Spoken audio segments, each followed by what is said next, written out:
You can search 1,000 worlds and still never truly discover who you are. Trust me. I should know.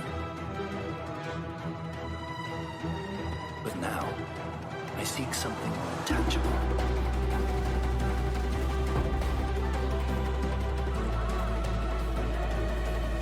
Someone I care for.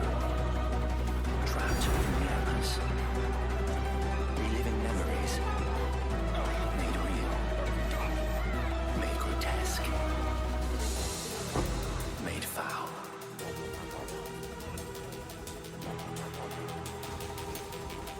These manifestations must be destroyed. Their threads must be eradicated. I must have answers. We must find the originator.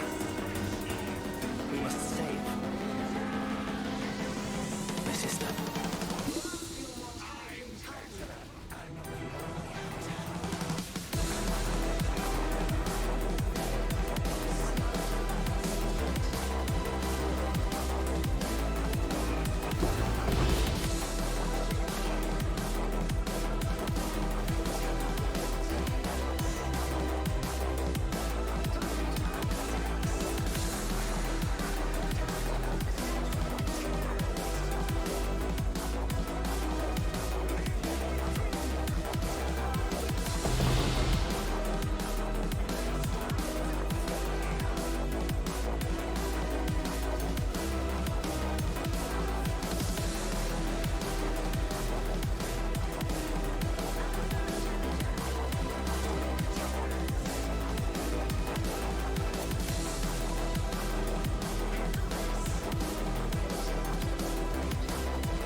Someone I care for.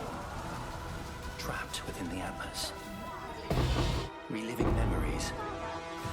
Made real. What have you done? Made grotesque. Made foul.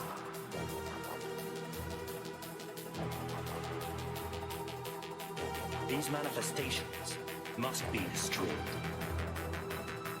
Their threads must be eradicated. I must have answers. We must find the originator. We must save my sister. Your sanity is not promised to you here.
We must find the originator.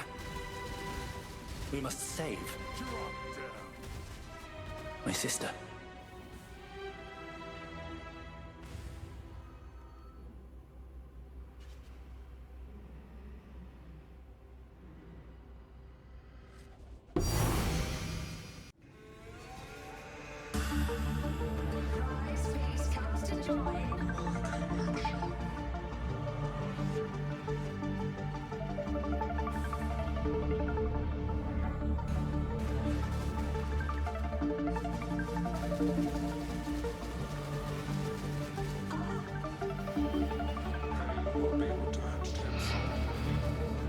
What drives you, exiles?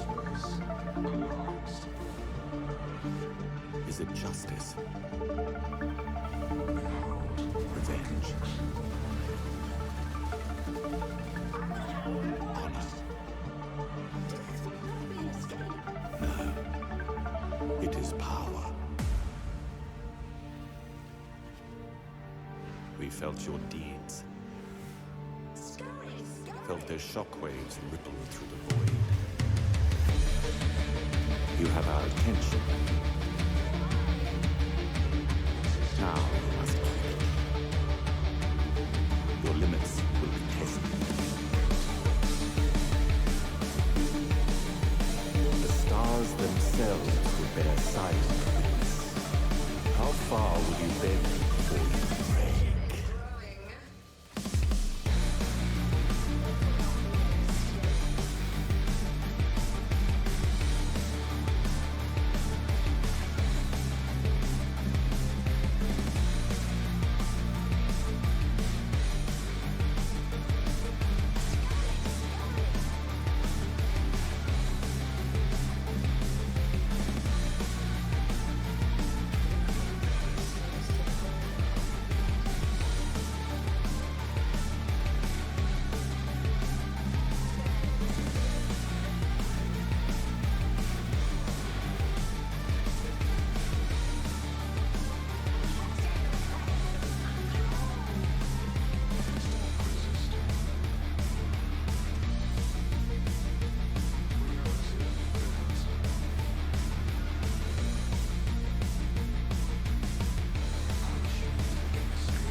What's this? A real challenge?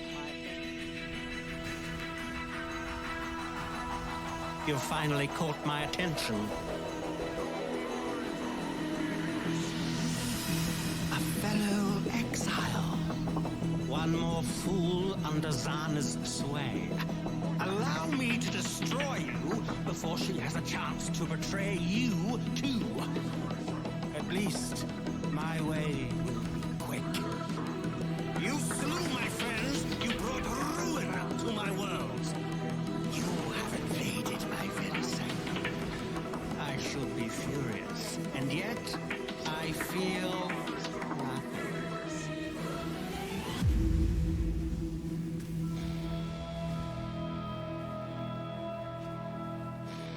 How boring and small. Destroying you is as easy as flicking a pest. Did you really think this would work? I transcended all this long ago.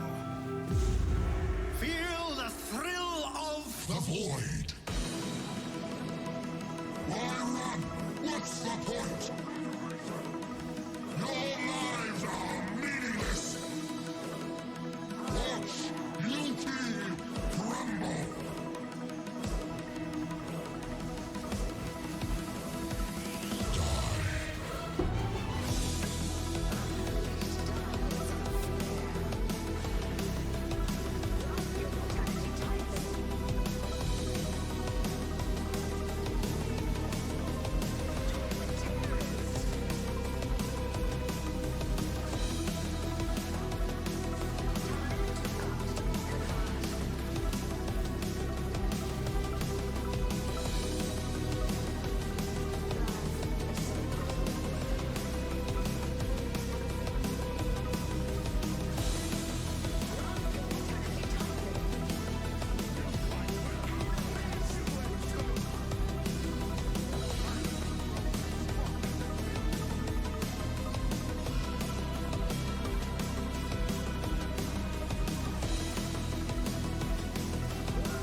Hey everyone, this is Mr. Reward, and this is my first video actually talking in the channel, so I would really like if you give me feedback. I'll probably put subtitles in this video too. Also, this is the first non-one divine build that I'll be doing.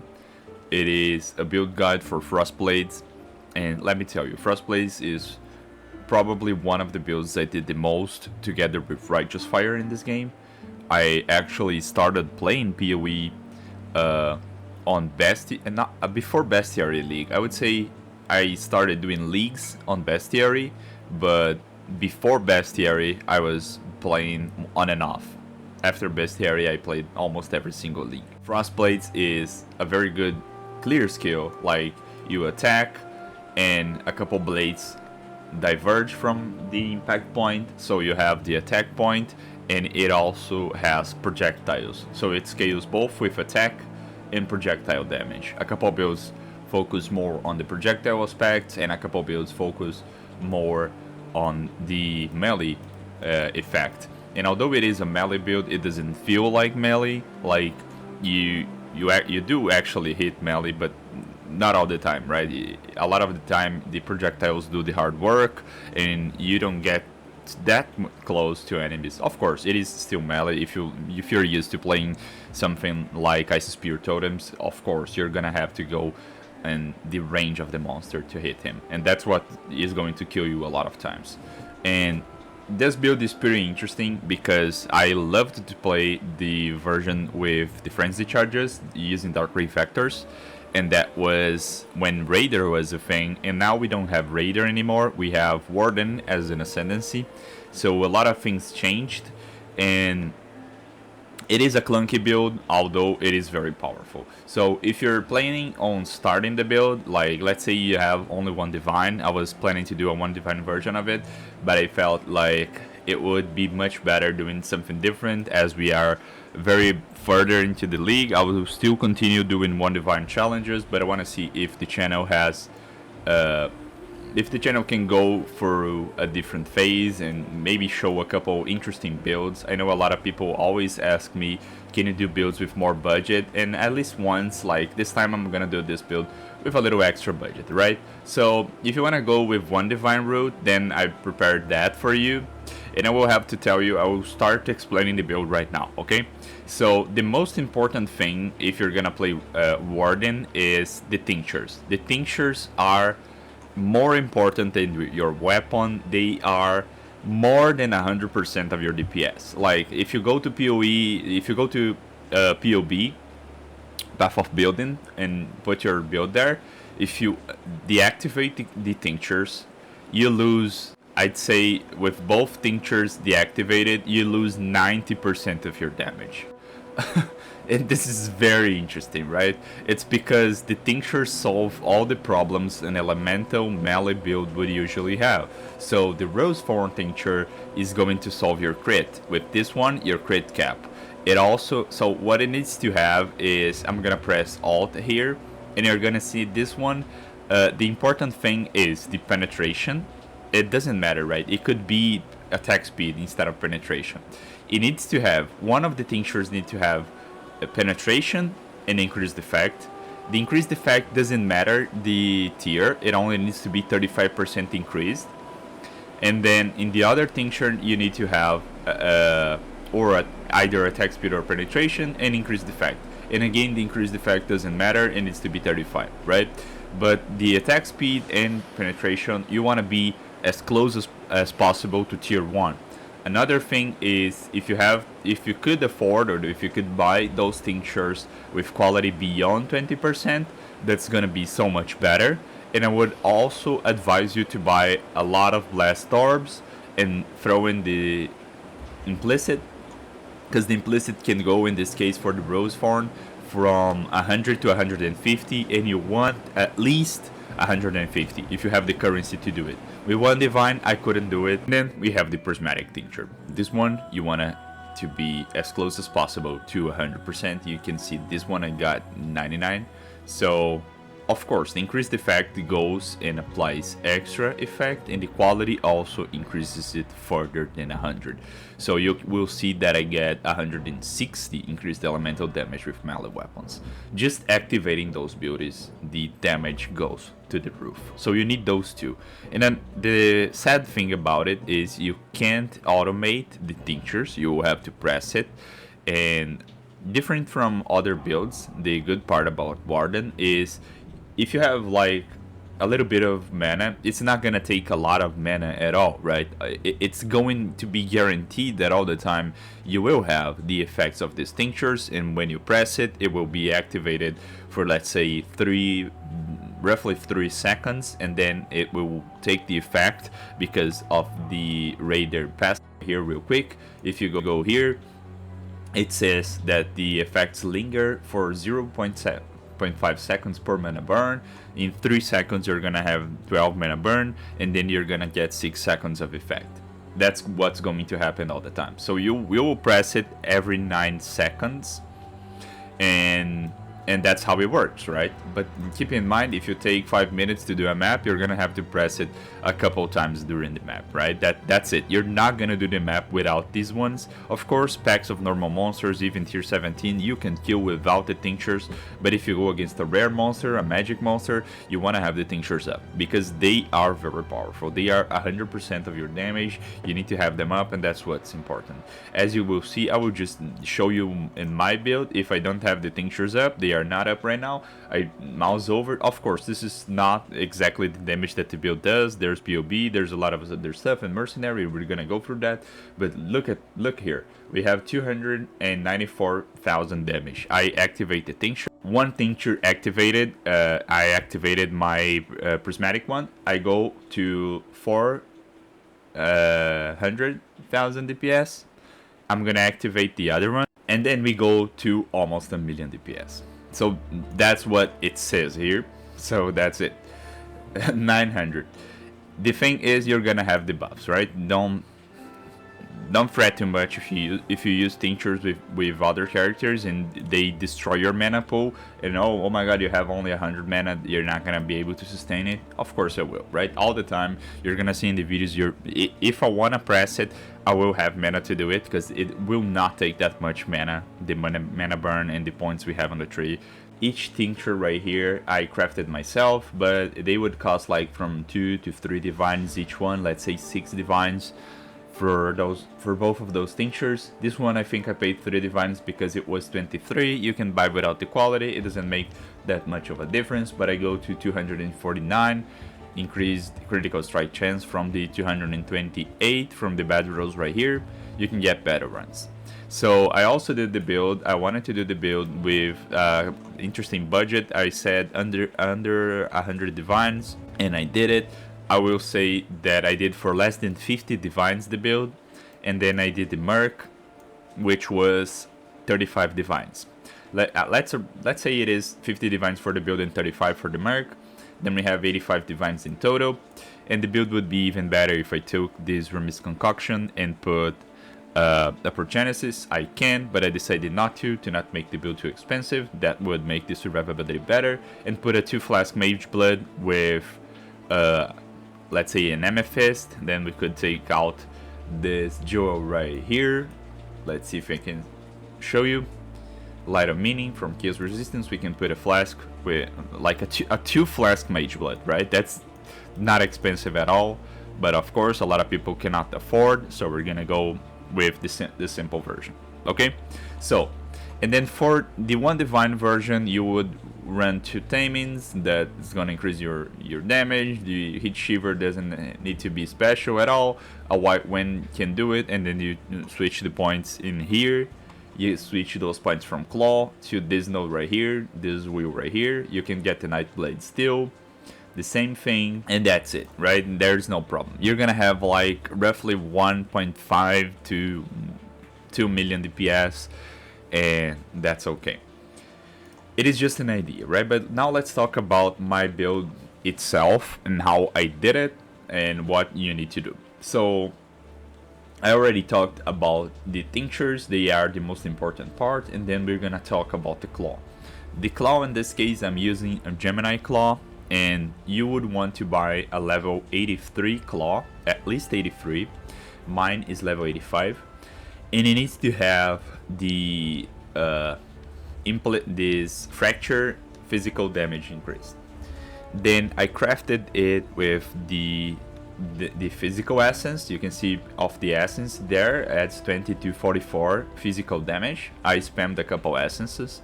This is tier 3, right? I could get a much better claw than that, and the reason is they are kind of expensive. I didn't want to spend too much because I didn't want to spend 50 divines in the claw. I wanted to do the building with 50 divines. So what I did is I bought a tier 3 here. There's no worries about it. And then I would have to tell you, if you want to buy the claws, do not get a claw with too high of an requirement of intelligence. Let's just see how much intelligence we have. See, I have 139, so you can't get the claws that ask for 180. You can get a couple claws ask for a lot of intelligence to be able to equip, so think a little bit about it. I would say the 3 most important bases are the, of course, Imperial Claw, which is the one that people value the most, and it's obviously the most expensive. I would say just skip this one. It gives you 46 health on hit. And then second best is Noble Claw. It has the same attack speed as Imperial Claw, however it gives you 40 health on hit. I would say buy this one. I even will craft one. I will put the clip not right now, but after the explanation, and then I will show the clip of crafting this extra claw in game, so you guys don't have to just trust me, right? I know a lot of people hate when we don't show crafts, so I'm gonna craft an extra claw just for you guys to see how easy it is, right? Second best would be Noble Claw, which is 40 health on hit. That's the only thing that changes. And then I would say third best is Gemini Claw, which gives, instead of 40 health on hit, 38 on hit and 14 mana on hit. The implicit doesn't matter that much, although you would want health on hit instead of a leech, right? It is important. And the Gemini Claw also has the benefit of, you could actually do no leech maps. However, the 14 mana doesn't solve the 31 mana that you need to cast Frostblade, so it is very clunky. I would say it's not actually better. The problem with the Gemini Claw, it is the attack speed is lower, right? Is so much slower. It is 10 points, 0.10 slower. So you will have less DPS overall. From my claw right here that I crafted to a perfect claw, mirror claw, I would gain about 30% more DPS. So it is 30% extra damage of the build, of course. But this one was less than 5 divines to craft. I think I bought this base for the 2 divines or 3 divines, and then I spent like 2 divines on essences, and that was it. It was not that hard to craft this one. And the other one, the Noble Claw I crafted, I bought the base for 100C and crafted with less than 1.5 divines of essences. So you can see, you don't need to pay 10 divines, you don't need to pay 40 divines for a good god tier claw. You can actually do perfectly with the claw. Save the money you would spend on the claw. If you would spend 50 divines, just save it and spend on the tinctures to get perfect tinctures, right? Do it this way and you're gonna thank me later. So right now I'm gonna put the clips of crafting the claw so you can see how I did it and how it is done.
Okay, so now let's talk about the other items. For the helmet, we're running a Heat Shiver, which is very good, and I'm using the one with 90% custom reservation multiplier, and it wasn't that expensive though. It was like 6 divines if I'm not mistaken, and I guess that's it. If it's too expensive, you can go without it, and then you'll probably need to drop an aura, right?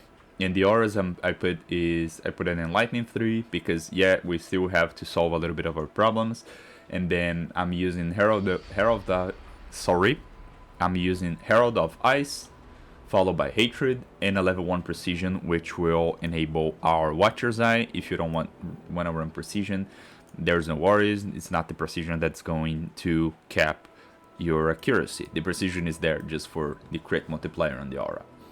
Then for the shield, just a rare shield is enough. I think this one was like 4 divines if I'm not mistaken. It has suppress, increased chance to block. I searched for life. I didn't search for the resistance. I searched for life and open suffix. Yeah, open suffix, life.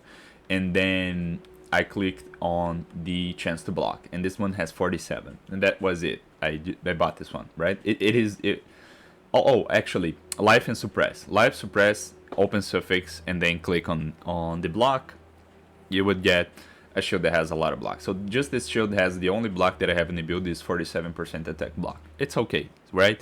And usually attack block is gonna be the only thing you need. I understand a lot of people would prefer to run that shield over this one, but your problem is going to be attacks because we are an evasion character and we will die sometimes for a couple attacks that go by, right? A lot of times evasion works, but when it doesn't, we just die. So that's the problem. That's why we have a little bit of luck. So it might complement well our evasion things. And also the suppress is kind of important because if you don't have the 18 suppress here, you're not gonna cap suppress in build.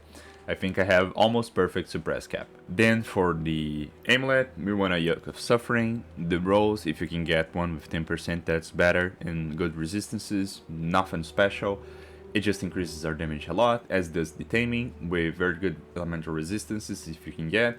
And especially with the increased elemental damage with hits and ailments for each type of elemental ailment on the enemy. If you can get as close as possible to 40%, that's okay. And then you can put catalysts that increase the elemental damage modifiers. Here I still can put catalyst, but I didn't felt like doing it. Of course I can put attribute, I can put resistances. That are those 2 catalysts I think would work. Let's see if there's a special one. The damage doesn't scale, the ailments do not. So I guess that's it, right?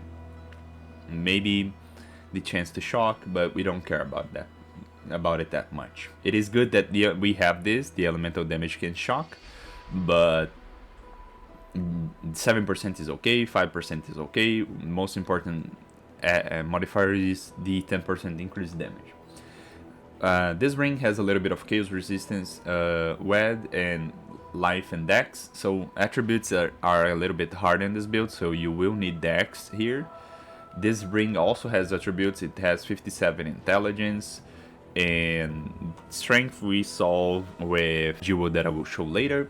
So the ring is normal ring. I would say I paid like 1 divine for this ring, 1 or 2 divines. Then the gloves have in place of chaos resistance, and I just crafted with the essence that gives, that gives intelligence. So 57 intelligence, that's it, because this claw right here asks more intelligence than Imperial Claw. If you have Imperial or Noble, you're not gonna have to have that much intelligence in the build. And I guess that's it. So attack speed, chaos resistance, cold damage to attacks, physical damage to attacks, damage while leeching, those modifiers are very good. If you have chaos resistance, that's even better. And then I put projectiles pierce additional target, because the pierce is going to help us with clearing a little bit, and non-vol strike skills target one additional enemy, which is basically an ancestral call but nerfed for us.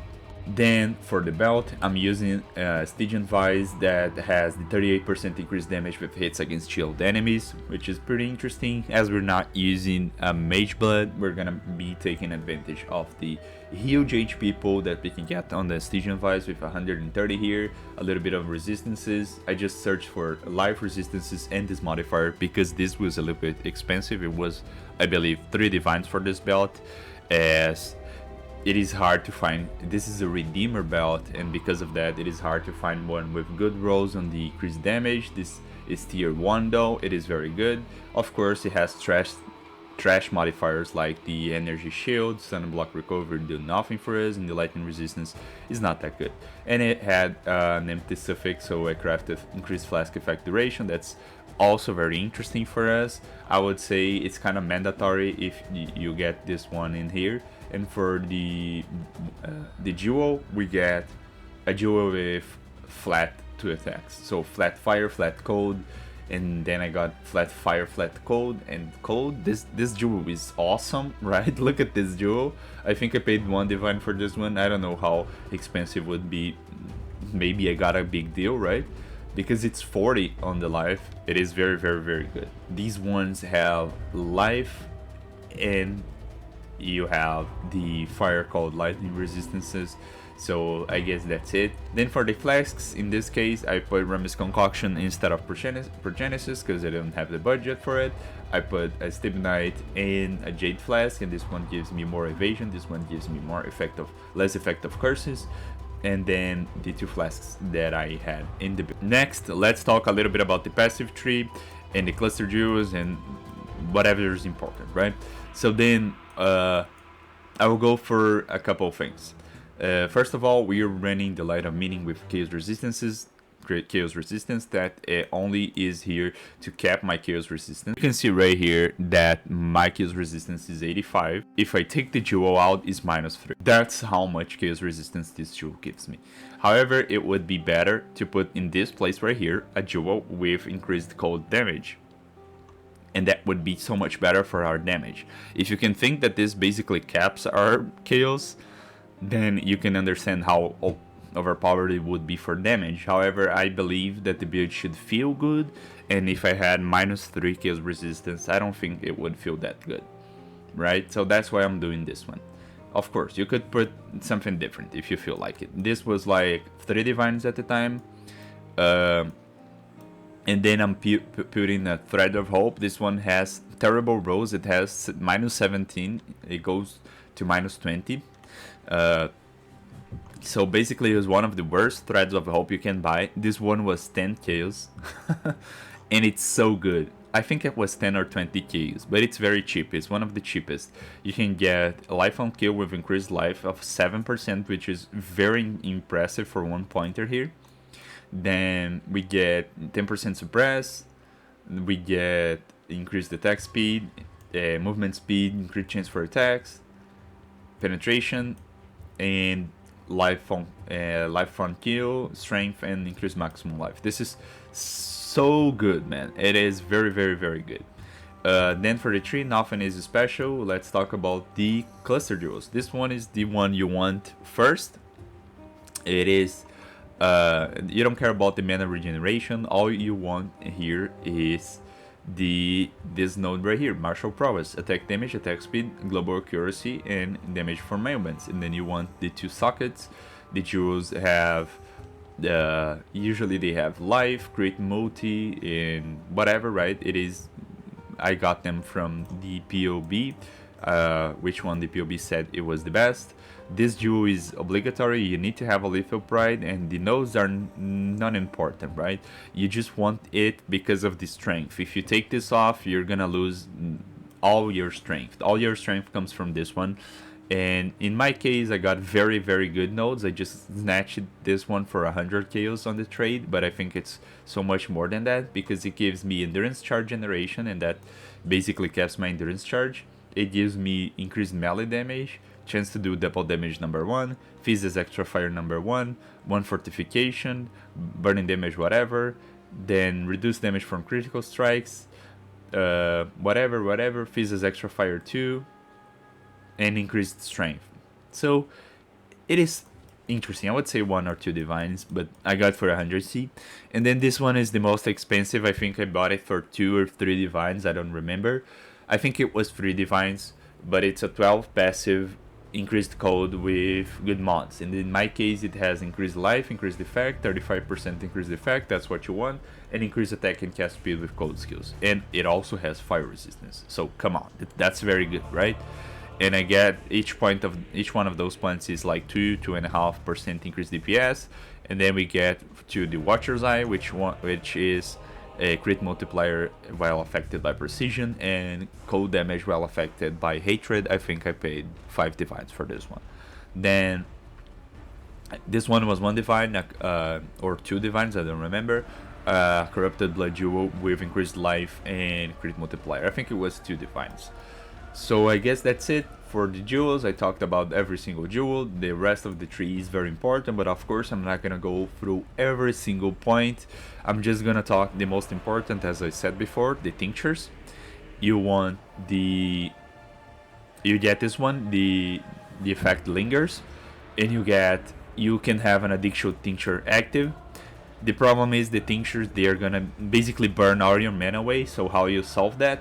You get a couple masteries. Here it says you get those increased effects, and you get the first 6 mana burn applied to you have no effect, so no mana will be removed by the 6 mana burns, the first 6 mana burns. So, and then we have Tincture Mastery, where tinctures deactivate when you have 12 or more mana burn, and then this one will say increased effect, and this is the second master.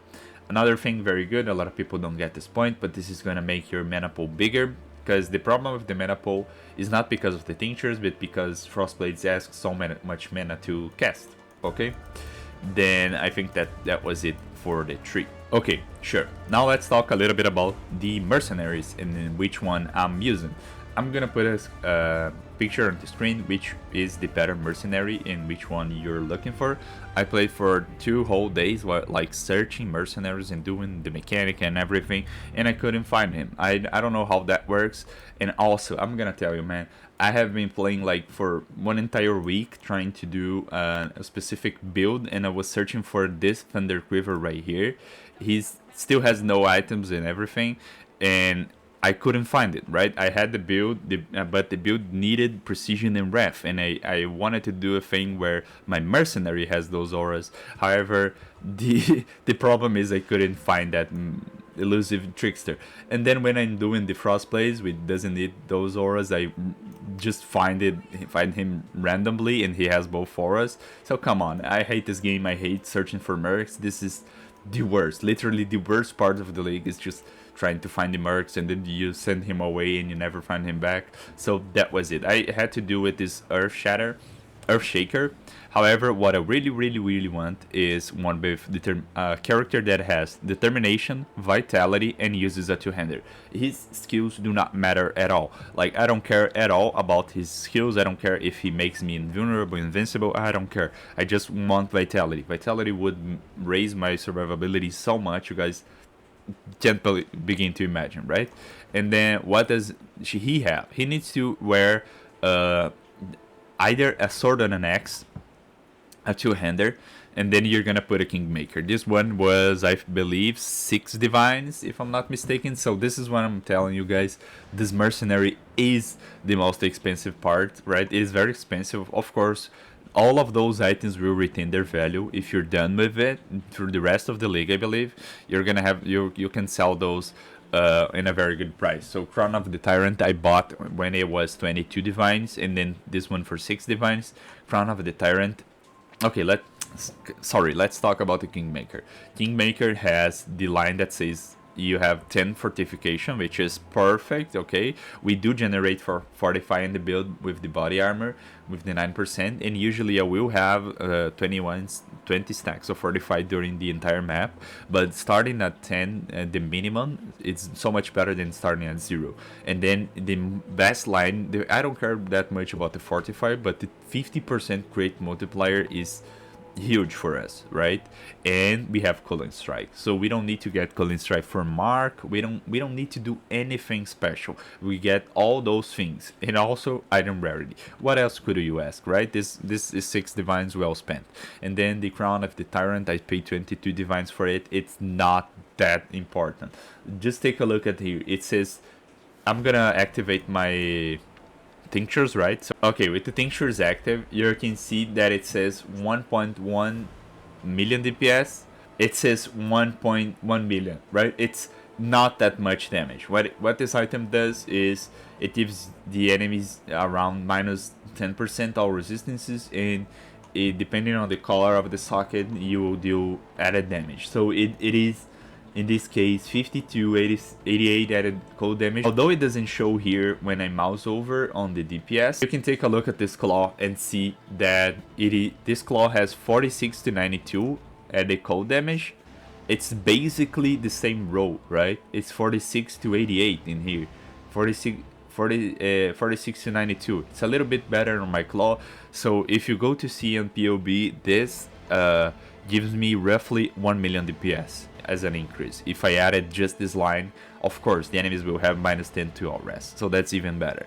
I understand why people put this item, and I understand why, but if you don't want to run this one, you can run, of course this guy will not be able to run a Leer cast, but he will be able to run the one that reserves here, Blood Price. This one is very cheap, it's like 20c, and it will make him regen 200 something, like it goes to 250 actually, and it will make 80% of the enemy's life reserve, so it is 8% more damage. So that's awesome. You're not gonna pay 22 divines if you don't want it, but I would say Kingmaker is something you want. Percostole too, if you can have it with influence, that's even better. If you can get one corrupted with determination, of course that's even better.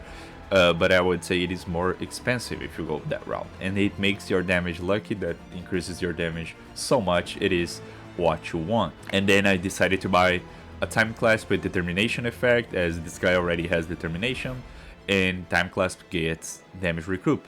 Even on tier 17s, this mercenary hasn't died. Basically he only dies when we have reflect, because this one is not reflect immune. Akika Zoro with determination, and because he's level 83, he gets a whole lot of regen. You can see that his life regen per second is 1.6 thousand, so that's very good. And he also doesn't get the total effect of curses. Then we get a breath stealer that will basically allow us to put another anoint, which I put increase the effect of non-cursoros, and he has attack and cast speed. Those things are not important, it's just here because, and also the blighted spore is very good because sometimes it will give you a couple auras. Then for the armor, I put a determination, increased aura effect, and I have to talk about these wild and unique enemies in your presence, 20% increased effect of non-cursoros. This actually works. It doesn't need to be wild and unique enemies in your presence. This will work all the time. I don't know why, but GG made it so when you have the mercenary, for them it counts as always active, always having an enemy, unique enemy active. I think you count as an unique enemy for them. I don't know how that works or how it is, but basically that's how it works. If you put this in your Merc, if you put something that says well and unique enemies in your presence, it will activate. So 20% increase the effect of auras.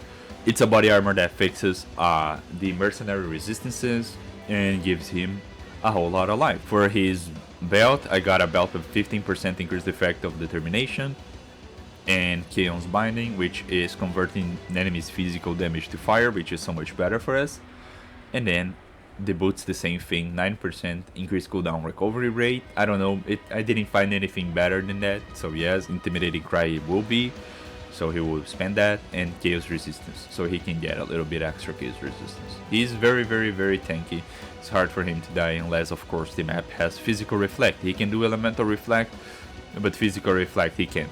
And then this guy has, he gives me movement speed. He doesn't even give me endurance charge. He does in the endure thing, but whatever. I can already get endurance charges for my Lethal Pride, so I don't carry that much. And I would, of course, if people could sell mercenaries, I would pay 100 divines for a Merc, the perfect Merc I want. I would pay for a Merc with determination and vitality, and that would be it. I wouldn't have to farm for a whole week looking for this guy. And now that I'm done with the build, that I will probably not play it that much, I will probably find him in random maps. So yeah, come on, help me a little bit, game, right? I guess that was it. So that is the Merc, and as I said, the helmet is not obligatory. You don't need that helmet. Just focus on the build itself.